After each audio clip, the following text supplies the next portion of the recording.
Nike Zoom Ja, unpacking the white box. At first glance, anyone will notice the distinct look of the Zoom Ja. Its pristine white surface is eye-catching from any distance. Every ostentatious runner wants all eyes on her feet as she comes across the finish line, right?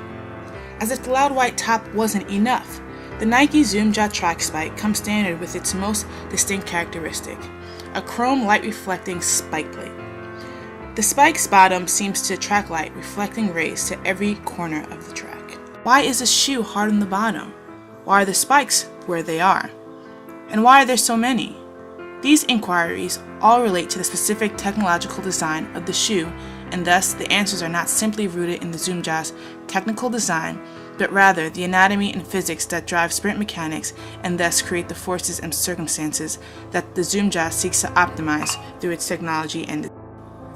Well, what do the athletes think? I had it last year and it was in the silver plate, and this year they mixed it up, put a little red plate on it. I feel good when I'm in it, I feel fast.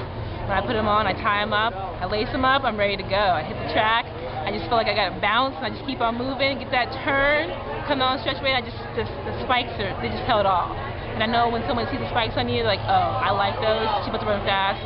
That's how I feel. What I like about this shoe is if you look very closely at it, there's a slight purple metallic hue, and in addition, it keeps your foot very dorsiflexed while you're running, so it enhances your performance.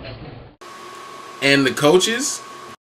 Now, a few words on the Zoom Ja, the best all-around multi-purpose shoe from Nike. From 100 meters to 60 meters all the way to 800 meters. The shoe covers all the distances and can allow an athlete to comfortably achieve their goal with this well-designed plate that allows you to stay on your toes, but without putting too much pressure on your arch and allowing you a good transition from acceleration to full speed. Yeah, I'm Jim Bevan from Rice University, the women's track and field coach. We use Nike, and we like Nike, but our sprint shoe that we use is the lower level because we like to have more bend through this area.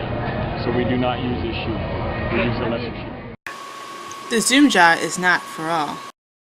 Look, Michael, you did it. We use the Superfly. We like that spike the best because it has more support in the upper shoe. Alright, Maddie Duhon, Stanford Track and Field.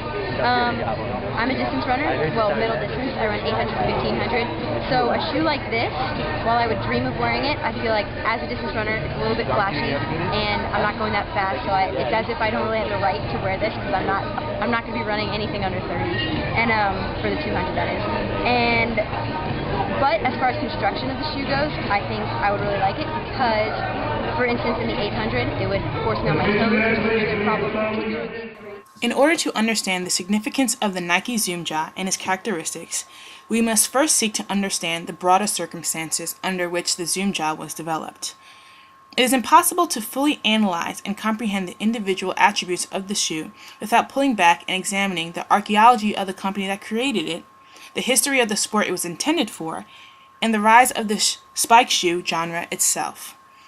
Track and field has one of the longest histories of any sport, and an understanding of its history, its key players, its pivotal moments, and its paradigm shifts is critical to our investigation of the Zoom Ja.